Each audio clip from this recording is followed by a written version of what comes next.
ఆయన 40 దినాలు శ్రమ పొందినట్టుగా ఉందా గ్రంథంలో? 40 దినాలు ఉపవాసం ఉన్నట్టుగా ఉందా గ్రంథంలో? ఉపవాసం ఉందని ఉంది. ఒకవేళ ఈ 40 దినాలు ఉపవాసం ఉన్నాడు కాబట్టి శ్రమలు అనుకుంటే, సీనాయి కొండ మీద మోషే కూడా 40 దినాలు ఉపవాసం ఉన్నాడు కదా. మరి ఎవరు చెప్పారండి ఈ శ్రమల దినాలని చెప్పే పేరట ఈ కాలంలో వివాహాలు చేసుకోకూడదని, శుభకార్యాలు పెట్టుకోకూడదని? ప్రభునామంలో ఈ స్థలానికి విచ్చేసినటువంటి సహోదరులకు వందనాలు తెలియచేస్తున్నాము. వందనాలు. చాలా సందేహాలతో విచ్చేసినట్టున్నారు. ఏదేమైనప్పటికీ దేవుని యొక్క గ్రంథంలో కొన్ని విషయాలను వారు తెలుసుకోవాలని, అదేవిధంగా ఎందరైతే ఇలాంటి సందేహాలతో ఉన్నారో వారికి కూడా దేవుని యొక్క మాటల చేత వివరాలు అందించాలని ప్రయత్నపడుతున్నట్టున్నారు. ఒకవేళ వింటున్నటువంటి వారిలో ఎవరైనా సరే మీకు ఏదైనా సందేహం కలగవచ్చు, ఎన్నో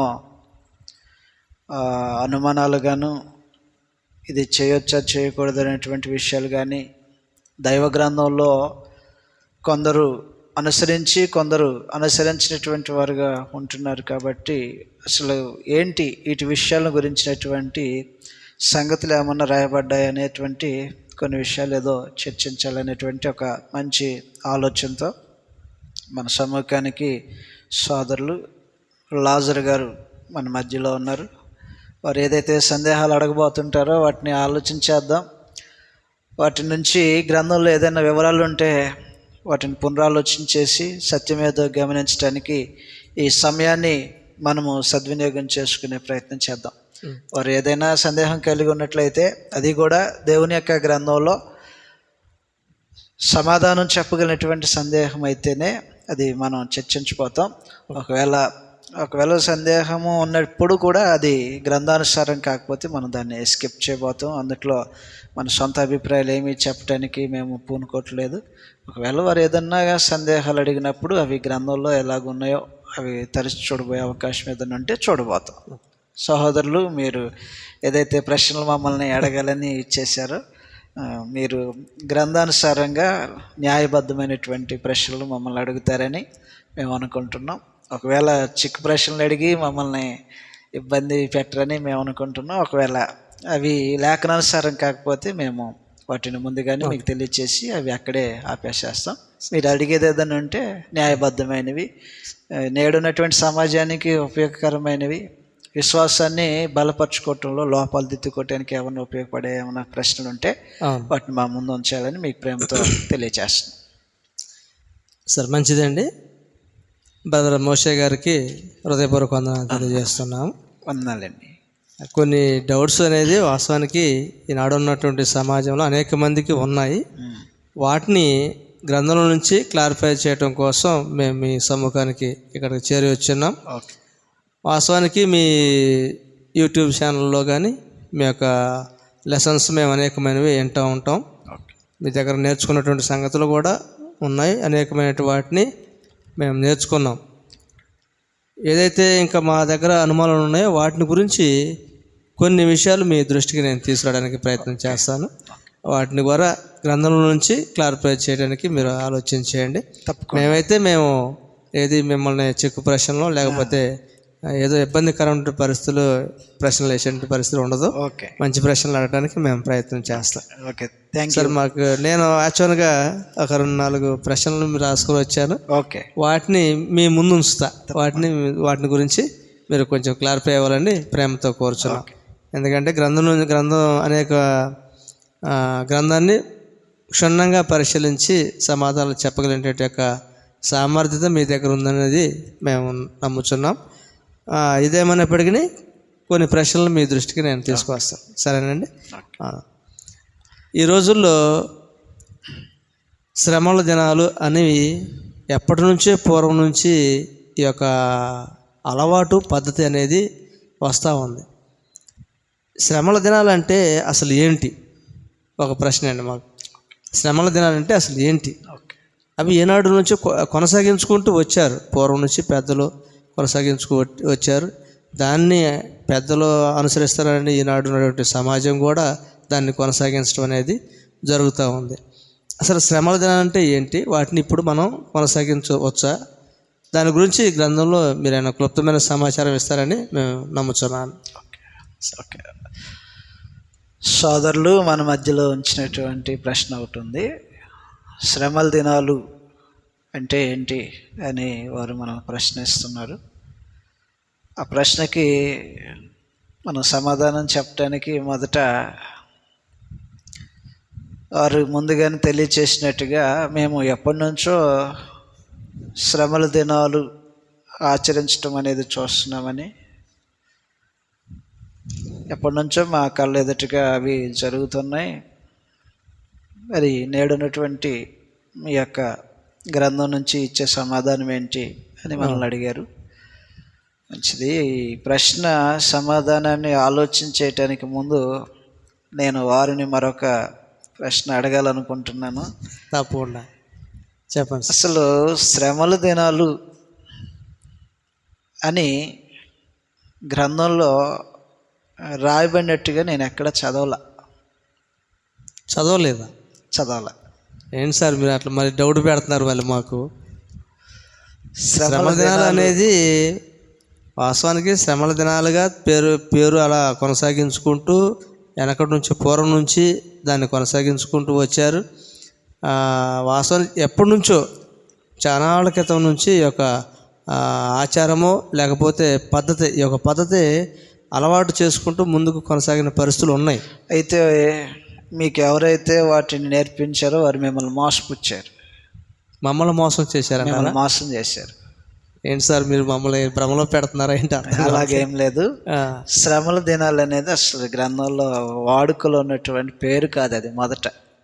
కాబట్టి మీరు తెలియజేస్తున్నారు మేము ఎప్పటి నుంచో ఈ అలవాటు ఉంది, ఇలాగనే ఆచరించుకుంటూ వచ్చామనే సంగతులు మాట్లాడుతున్నారు. ఎవరైతే మీకు పరిచయం చేశారో వారు మిమ్మల్ని మోసం చేశారనేది మొదటి సంగతి. అయితే ఇప్పటి వరకు కూడా అసలు ఇంతకాలం నుంచి మనం చేస్తున్నాము, ఆచరిస్తున్నాము. నిజంగా గ్రంథంలో ఈ శ్రమల దినాలు ఉంటే అది ఎలా ఆచరించాలనేది కూడా ఉంటుంది కదా అనేది పరిశీలన చేయకపోవటం అనేది మీ లోపం. మొదటి సంగతి ఏంటంటే లేని దాన్ని చెప్పటం అనేది బోధకుడి లోపం. లేని వార్తలు పుట్టించకూడదు. దేవుడు తన గ్రంథంలో అనేకమైనటువంటి ఆజ్ఞలు జారీ చేసే క్రమంలో లేని వార్తలు పుట్టించకూడదు అనేటువంటి ఒక సంగతిని గురించి కూడా మాట్లాడాడు. నిర్గమకాండంలో మీరు దేవుని గ్రంథాన్ని తెరిచి చూసినప్పుడు ఇంకొక ఆజ్ఞ దేవుడు తెలియచేసేటువంటి ఒక ఆజ్ఞ కనిపిస్తుంది. అది ఒకటి చూడబోతాను. నిర్గమకాండం 23వ అధ్యాయం 1వ వచనంలో లేని వార్తను పుట్టింపకూడదు. కాబట్టి బోధకుడు కలపకూడదు, లేని వార్తను పుట్టించకూడదు మొదటిగా. కాబట్టి శ్రమల దినాలు అని ఈ అలవాటు చేసినటువంటి వ్యక్తులు ఎవరైతే ఉన్నారో వారు మొదటిగా లేని వార్తను ఒకదాన్ని పుట్టించారు అనేది సత్యం. ఎందుకని అంటారేమో, లేని వార్తను పుట్టించారా అని అంటారేమో. అవును, ఎందుకంటే శ్రమల దినాలు అని వీటినే అంటారనేది గ్రంథంలో ఎక్కడా లేదు. శ్రమల దినాలు లేదంటున్నారు, వీటిని అంటారని గ్రంథంలో ఎక్కడా లేదు. మీకు నేను అడ్డం చెప్తున్నారు అనుకోమా? చెప్పండి. ఎందుకంటే ఇప్పుడు శ్రమ దినం అనేది లేకపోతే ఇప్పుడు ఈనాడు చేసే సమాజం ఎందుకు చేస్తుంది? లేదు. శ్రమల దినాలుగా క్రైస్తవులుగా ప్రార్థన చేసినటువంటి భక్తి పరులే కానీ ప్రార్థనా పరులు ఎవరైతే ఉన్నారో వారు అనేక మంది దీన్ని కొనసాగిస్తూ ఉన్నారు కదా. ఓకే, దాన్ని మరి ఇప్పుడు వాస్తవానికి అందరికీ గ్రంథం అనేది తెలియదు, గ్రంథ పరిశీలన అనేది అందరికీ తెలియదు. ఏంటంటే బోధకులుగా ఉన్నటువంటి వారు మీరు చెప్పేదాన్ని అనుసరించడం కోసం ఎక్కువ శాతం ప్రయత్నం చేస్తుంటారు. ఎందుకంటే అంత క్షుణ్ణంగా అసలు గ్రంథంలో ఏముంది ఏంటి అనేది ఆలోచించడం అనేది తక్కువ మంది ఉంటుంది. మీరు చెప్పినటువంటి మాటలను బట్టే అనేక మంది దాన్ని అనుసరిస్తూ ఉంటారు. మరి మీరేమో ఇప్పుడు తప్పు అంటున్నారు, దాని పరిస్థితి అసలు ఎలా? యాక్చువల్గా ఏంటంటే చెప్పే మనుషుడే జాగ్రత్త పడాలా. మీకు ఇది చేద్దాము, ఇది చేయాలి అని కోరుకున్నప్పుడే ఆ మనుషుడే జాగ్రత్త పడాలి. దేవుని యొక్క వాక్యాన్ని కలిపి చెరపకూడదు అనేటువంటి ఒక జాగ్రత్త తనకు ఉండాలి మొదటిగా. ఎందుకంటే లోకమునందు కలిపి చెరిపేవారు ఉన్నారు. ఒకవేళ నేను కలిపి చెరుపుతున్నాను లేదనేటువంటి స్వపరిశీలన అనేది ఏదైనా ఒక దాన్ని దేవుని పక్షంగా జరిగించడానికి నేర్పించే మనుషుడు ఆ జాగ్రత్తను పాటించాలి. కొరింథీయులు రాసిన 2వ పత్రిక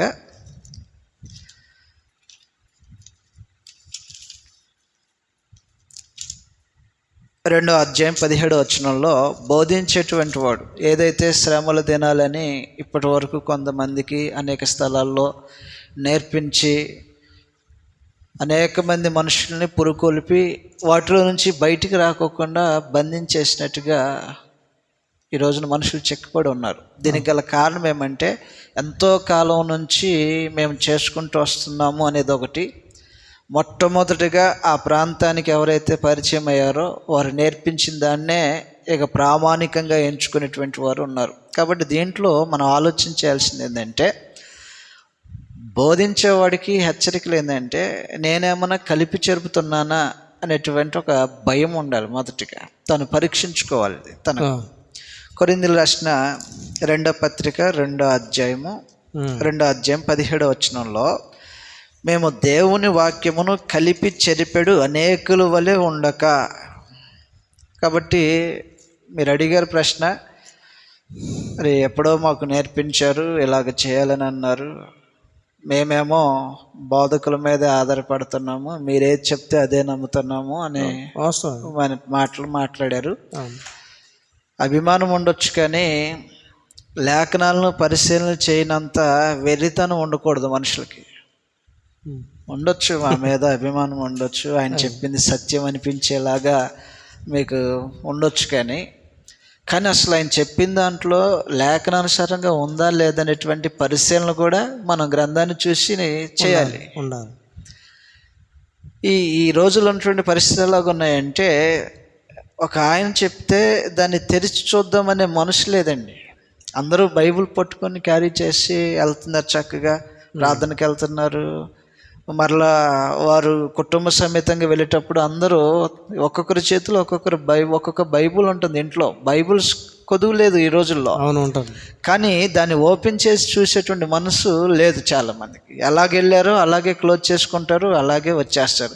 ఒకవేళ ఓపెన్ చేసినా అది ఏంటంటే క్యాజువల్ ఓపెనింగ్ మాత్రమే, కానీ అవునా అని ఇలాగ తరిచి చూసేటువంటి ఈ వచనము అని చెప్పినప్పుడు ఆ నిజంగా ఆ వచనం ఉందా లేదా, ఆ విషయం ఉందా లేదా, ఈ పరిశీలన చేయట్లా. అలాగను లోపం జరిగింది అనేది మొదటి సంగతి. రెండవది శ్రమల దినాలు అని ఈ గ్రంథంలో వేటిని అన్నాడు అనేది లేదు. మీరు అంటున్నారు మేము ఎప్పటి నుంచో చేస్తున్నాం కదా అని అంటున్నారు, మంచిదే. అసలు అవి వేటిని అన్నారు శ్రమల దినాలని? శ్రమలు ఉన్నాయి, అనేక మందికి శ్రమలు ఉన్నాయి. మనం గ్రంథంలో ఆలోచించగలిగితే శ్రమ పడినటువంటి మనుషులు చాలామంది ఉన్నారు. ఇప్పుడు మరి శ్రమల దినాలని వేటికి పేరు పెట్టారు? ఒకవేళ దేవుని యొక్క గ్రంథమే మనకు తెలియచేయాలి శ్రమల దినాలు అంటే ఇగో వీటిని శ్రమల దినాలు అంటారని తెలియచేయాలి. ప్రభు దినము అనే దానికి ఆదివారమును ప్రభు దినము అంటారనేది ఒక క్లారిటీ ఉంది. శ్రమల దినాలు అని వేటిని అంటారు? అసలు వేటిని అనాలి? అపోస్తలుల కార్యాలు 7వ అధ్యాయంలో 9వ వచనంలో అనేక మంది శ్రమ పెట్టబడ్డారు. పితరుల కాలంలో ఉన్నటువంటి మనుషులు శ్రమ పెట్టబడ్డారు. ధర్మశాస్త్ర కాలంలో ఉన్నటువంటి ప్రవక్తలు హింసించబడ్డారు. ప్రభు యొక్క కాలాల్లో ఆయన హింసించబడ్డారు. ఆ తర్వాత శిష్యులైనటువంటి వారు, ప్రభువైన యేసు శిష్యులైనటువంటి వారు కూడా హింస ఉంటుందని చెప్పాడు, శ్రమలు ఉంటాయని చెప్పాడు. ఇంతకీ ఈ శ్రమలు వేటిని తీసుకోవాలి? ఈ శ్రమల దినాలంటే ఆ విషయం అనేది మనము ఇంటర్ప్రిటేషన్ చేయకూడదు. యేసు ప్రభు శ్రమ పొందిందని మాత్రమే శ్రమల దినాలు అంటారు అనేది మనం ఇంటర్ప్రిటేషన్ చేయకూడదు. ఈరోజు ఉన్నటువంటి మనుషులు ఎలాగున్నారంటే పరిస్థితి, ప్రభువైన యేసు పడినటువంటి శ్రమలు చూస్తున్నారు, కానీ అంతకుముందు ఉన్నటువంటి వ్యక్తులు కూడా చాలామంది శ్రమలు పడుకుంటూ వచ్చారు. అందుట్లో పితరులు ఉన్నారు. మనం చదువుతాం ఒక సంగతి చూడండి. పితరుల కాలంలో ఉన్నటువంటి ఒక విశేషాన్ని గురించి ఆలోచించేపోతాం. అపోస్తుల కార్యాలు 7వ అధ్యాయం 9వ వచనంలో ఆ గోత్రకర్తలు మచ్చపడి యోసేపును ఐగుప్తులోనికి పోవుటకు అమ్మివేసిరు, కానీ దేవుడు అతనికి తోడయ్యుండి అతని శ్రమలన్నిటిలో నుండి తప్పించి. పితరుల కాలంలో ఉన్నటువంటి మహనీయులు భక్తిపరులుగా బ్రతుకుతుండే, చెడుతనాన్ని అసహించుకొని బ్రతుకుతుండే శ్రమ పడినటువంటి వారు ఉన్నారు. ఈయన శ్రమ పడిందని ఎందుకు, శ్రమలు తినాలని ఎందుకు మాట్లాడలేదు? 2, ప్రవక్తలైనటువంటి వారు అందరూ హింసించబడ్డారు.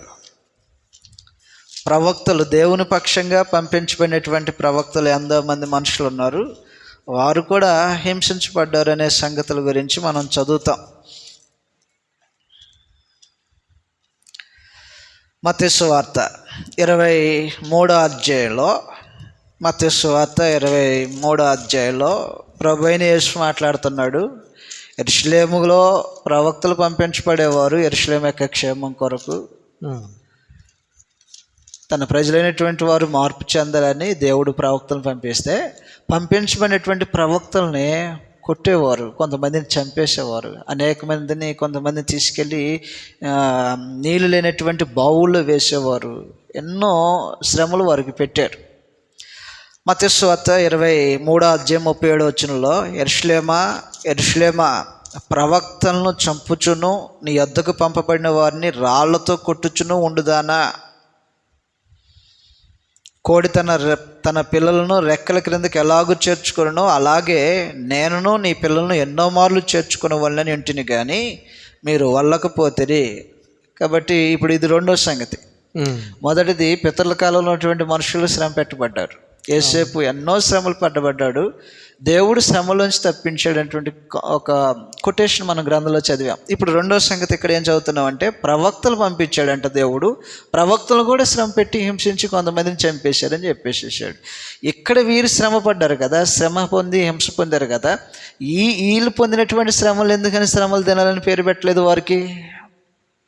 3వది, దేవుడు కాదు కాబట్టి వీళ్ళకి శ్రమలు తినాలనేది రాలేదు. ఆయన దేవుడుగా అనుకుంటున్నారు కాబట్టి ఆ విధంగా అది శ్రమల దినాలు ఆయనకు మాత్రమే చేద్దామనే ఒక ఉద్దేశంతో పెట్టుండొచ్చు, మా డౌట్ అనమాట అది. ఓకే, దాన్ని కూడా ఆలోచించేపోతాం. అపోస్తల కార్యాల్లో అందువల్ల మీరు అడిగిన ప్రశ్నలో మొదటిది, శ్రమల దినాలంటే అసలు ఏంటి అనే దాంట్లో మనం ఆలోచించేస్తాం. అవును, శ్రమల దినాలంటే ఏంటి, ఇవి అసలు మేము అప్పటి నుంచి చేస్తున్నామని తెలియజేస్తున్నటువంటి ఒక సంగతి కూడా వెల్లడవుతుంది. కాబట్టి శ్రమల దినాలని వీటిని అంటారు అనేది గ్రంథం యొక్క స్టేట్మెంట్ లేదు. మొదటిగా అది మనం ఆలోచించేస్తున్నాము. ఆ క్రమంలో శ్రమ పెట్టబడినటువంటి పితరుల్లో ఉన్నటువంటి వారు ఉన్నారు, ప్రవక్తలు ఉన్నారు. ఆ మాటకు వస్తే శిష్యులైనటువంటి వారు కూడా శ్రమలను అనుభవించే దేవుని రాజ్యంలో ప్రవేశించాలి. అపోస్తల కార్యాలు 14వ అధ్యాయంలో సువార్త ప్రకటించినటువంటి అపోస్తలులు ఆ స్థలాల్లో ఉన్నటువంటి శిష్యుల్ని ప్రోత్సహించేటువంటి క్రమంలో ఈ మాటలు మాట్లాడారు. 14వ అధ్యాయము 21వ వచనంలో లాగా రాయబడి ఉంటుంది. 14వ అధ్యాయం 21వ వచనంలో, వారు ఆ పట్టణంలో సువార్త ప్రకటించి అనేకులను శిష్యులనిగా చేసిన తర్వాత లుస్త్రాకును ఇకోనియాకును అంతియోకును తిరిగి వచ్చి శిష్యుల మనుషులను దృఢపరిచి విశ్వాసమందు నిలకడగా ఉండవలెనని అనేక శ్రమలను అనుభవించి మనము దేవుని రాజ్యములో ప్రవేశింపవలనని వారిని హెచ్చరించింది. కాబట్టి మీకు 3 సంగతులు మాట్లాడింది. ఒకటి, పితరుల కాలంలో ఉన్నటువంటి మనుషులు శ్రమలు పొందారు, దానికి శ్రమలు తినాలని పెట్టల. అలాంటి వారు ఎందరో మంది ఉన్నారు, చాలామంది మనుషులు శ్రమ పెట్టబడినటువంటి వారు ఉన్నారు దేవుని పక్షంగా బ్రతికిన దాన్ని బట్టి. 2, ధర్మశాస్త్ర కాలంలో ప్రవక్తలను పంపిస్తే ప్రవక్తలను కూడా శ్రమ పెట్టారు, హింసించారు, కొంతమందిని చంపేశారు. వీళ్ళు అనిపించినటువంటి కాలాలకు శ్రమలు తినాలని పేరు పెట్టల.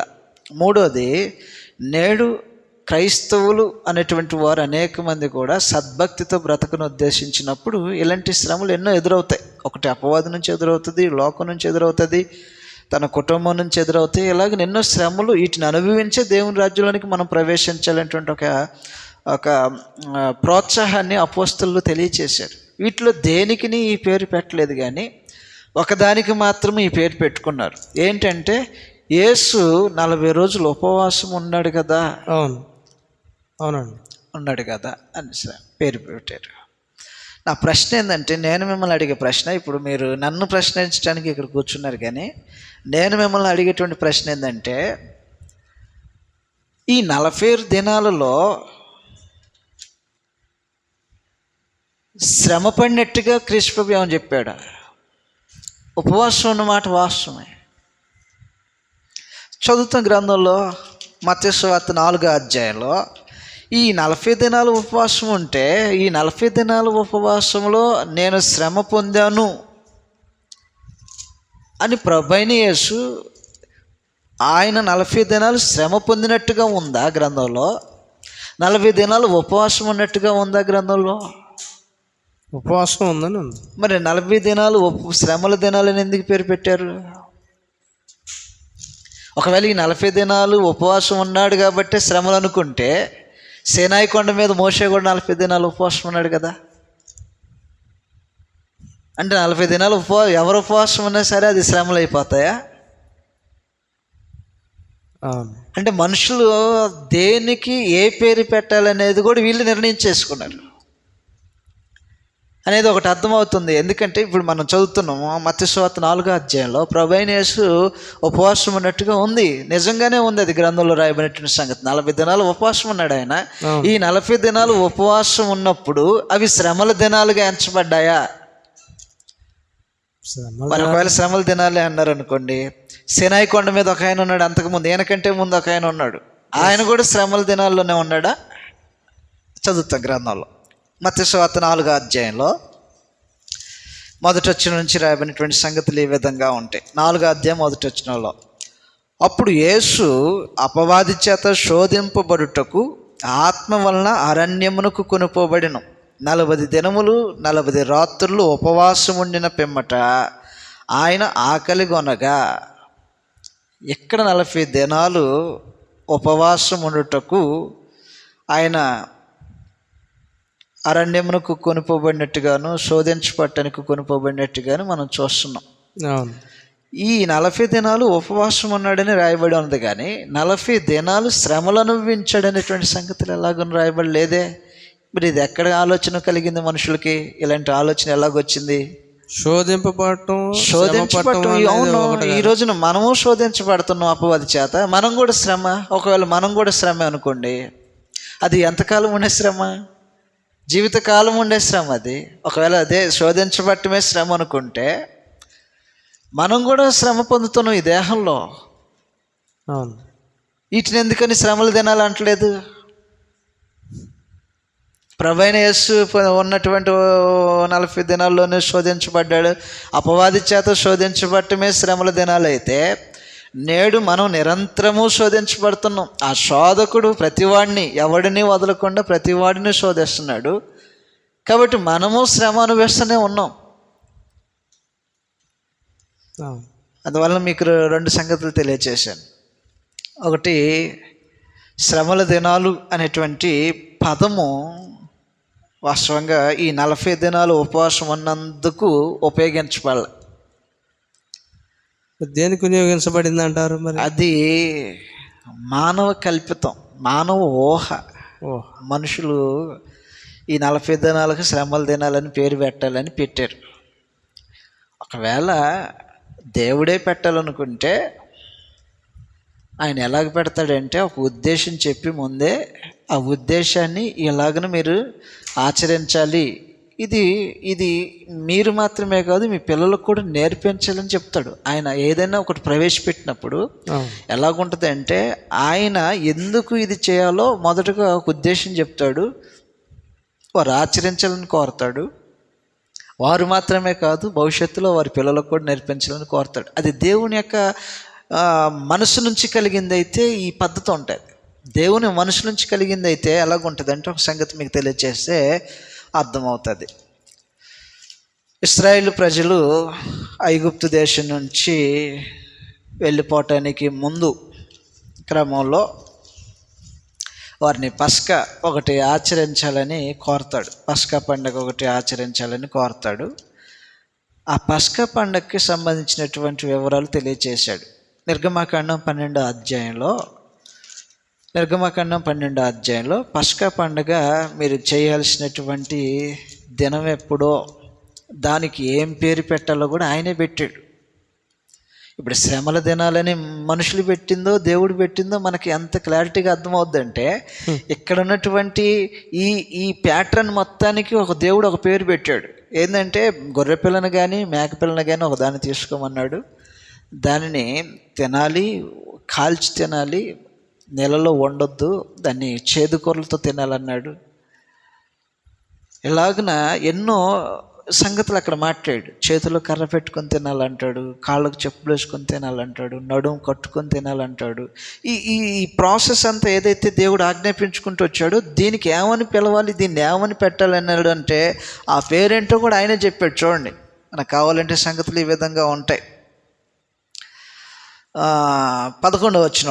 11వ వచనంలో అది ఆయన చేత పేరు పెట్టబడింది. దాన్ని ఎలా పిలవాలో, ఎలాగన దాన్ని ప్రొనౌన్సియేషన్ ఎలాగ ఉండాలనే సంగతులు దేవుడు చెప్తే ఒకవేళ మీరు పిలవటంలో న్యాయం ఉంది. శ్రమల దినాలు అని ఏదైతే అసలు మొదటగా ఆ పేరే తప్పు అంటున్నా నేను. ఎందుకు తప్పు అంటున్నారేమంటారేమో, అసలు ఆ పేరు లేదు దేవుని గ్రంథంలో, ఆ పేరు లేదు. ఆ పేరు పెట్టారు, అది కూడా దేవుని పక్షంగా ఆచరించడానికి పెట్టిన పేరు ఇది. చదువుతాం. దేవుడే ఒకవేళ పెట్టాలి, ప్రవేశపెట్టాలనుకుంటే, మనుషుల చేత ఆచరించబడాలనుకుంటే ఆయనే పేరు పెడతాడు. ఆ పేరేంటో కూడా ఆయన చెప్తాడు అనమాట. 12వ అధ్యాయం నిర్గమకాండం 11వ వచనంలో, మీరు దానిని తినవలసిన విధమేదనగా మీ నడుము కట్టుకొని, మీ చెప్పులు తొడుక్కొని, మీ కర్రలు చేత పట్టుకొని త్వరపడుచు దాన్ని తినవలెను. అది యెహోవాకు పస్కా బలి. అది మాకు మేము పేరు పెట్టుకుంటాంలే ఏదో ఒక పేరు, అది వాళ్ళకి అవకాశం ఇవ్వాల. అది యెహోవాకు పస్కా బలి. అది ఒకవేళ దేవుడు ఆచరించాలని కోరుకుంటే ఎలాగుంటుందంటే, వారితో పోనేడది మీరు ఆచరించాలి, మీ పిల్లలు ఆచరించాలనేటువంటి ఆజ్ఞ ఒకటి ఉంటుంది. 12వ అధ్యాయము 24వ వచనంలో, కాబట్టి మీరు నిరంతరము మీకును మీ కుమారులకును దీన్ని కట్టడగా ఆచరించవలను. యెహోవా తాను సెలవిచ్చినట్లు మీకిచ్చున్న దేశమందు మీరు ప్రవేశించిన తర్వాత మీరు దీన్ని ఆచరించవలను. వాళ్ళు ఆచరించాలని చెప్తున్నాడు కదా. ఇలాగ శ్రమల దినాలు ఆచరించాలని ఎక్కడన్నా గ్రంథంలో ఉందా? పస్కా పండుగ ఆచరించాలి. పస్కా అని దేన్ని అంటారో చెప్పాడు మొదట. శ్రమల దినాలు అని దేన్ని అంటారో ఆయన చెప్పలేదు అక్కడ. 2, పస్కా ఎవరు ఆచరించాలో చెప్తున్నాడు ఇక్కడ. పస్కా ఆచరించవలసిన వారు ఎవరో ఇక్కడ చెప్పినట్టుగా శ్రమల దినాలు అని వీరు ఆచరించాలి అని అక్కడ ఎక్కడ లేదు గ్రంథంలో. 3వ సంగతి, వారు ఆచరించటం ఒకటి. ఆ తర్వాత 26వ వచనంలో, మరియు మీ కుమారులు మీరు ఆచరించి ఆచారం ఏమిటని మిమ్మల్ని అడుగునప్పుడు మీరు ఇది యెహోవాకు పస్కా బలి. కాబట్టి ఈ నియామకం అనేది దేవుని వలన కలిగింది. లేవ్యాకాండం 23వ అధ్యాయం 1వ వచనాల్లో కనిపించే భాగంలో ఏముంటుందంటే, యెహోవా నియామక కాలాలు ఇవి అన్నాడు. దేవుడు అపాయింట్ చేసినటువంటి స్పెషల్ డేస్ అవి.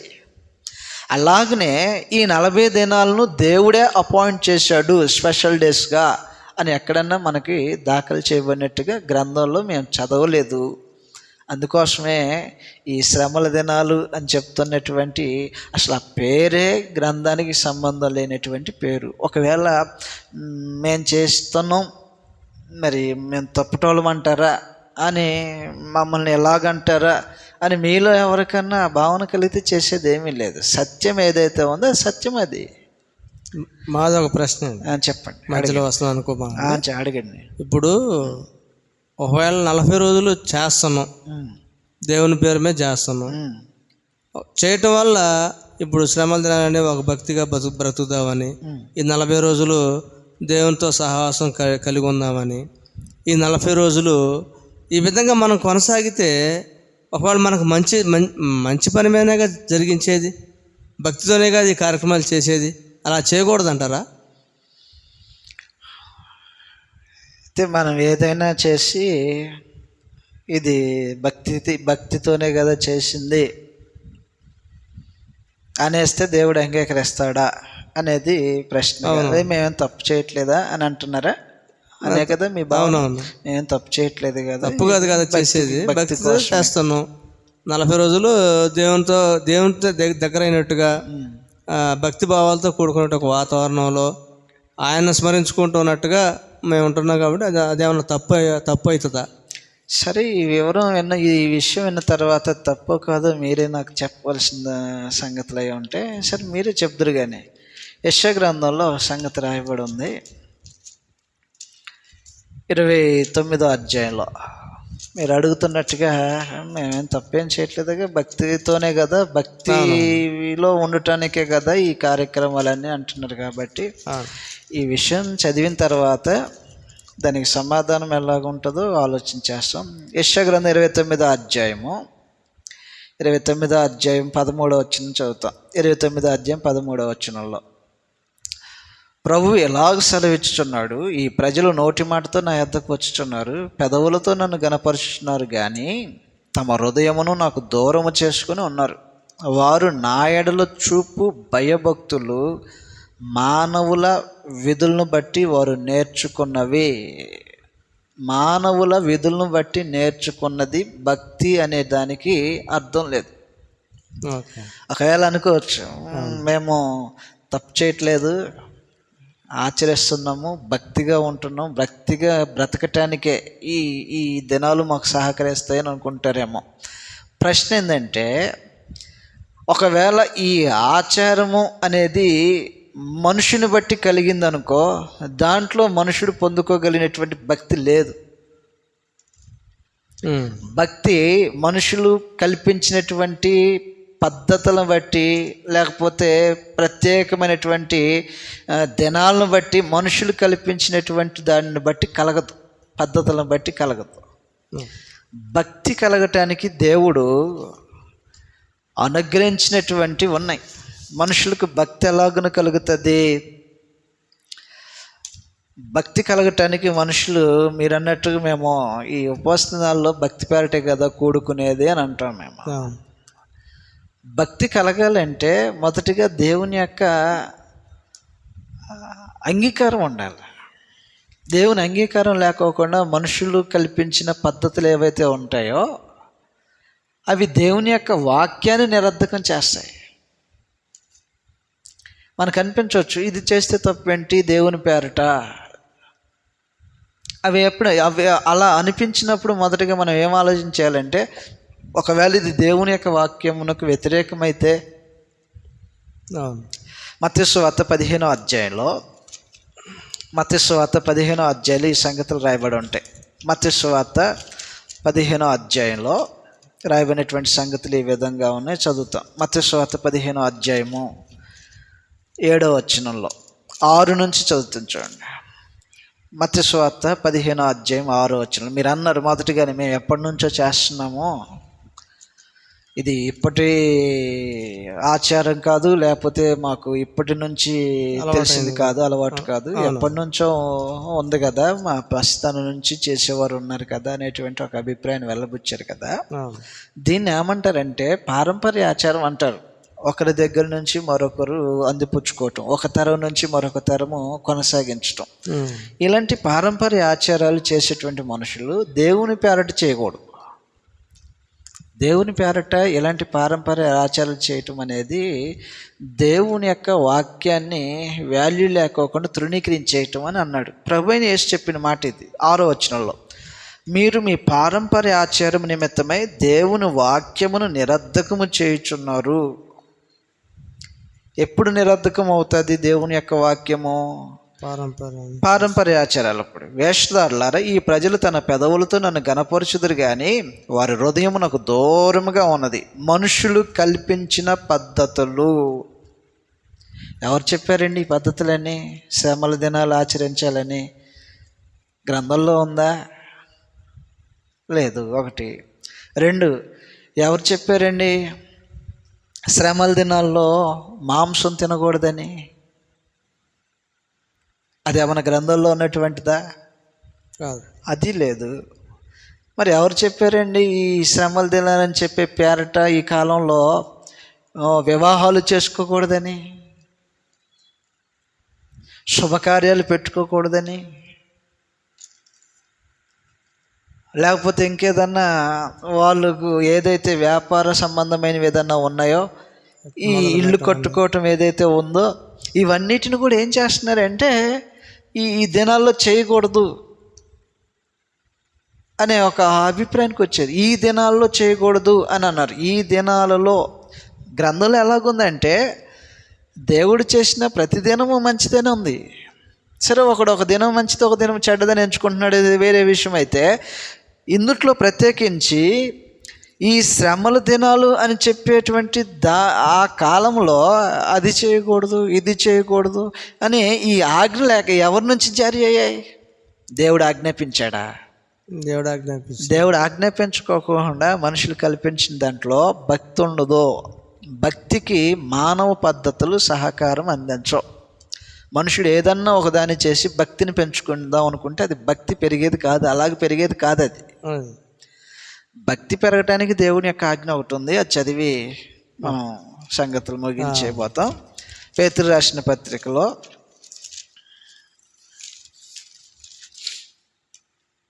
పేతురు రాసిన రెండవ పత్రిక మొదటి అధ్యాయం, పేతురు రాసిన రెండవ పత్రిక మొదటి అధ్యాయం 2-3 వచనాల్లో రాయబడినటువంటి సంగతులు ఎలాగుంటాయి.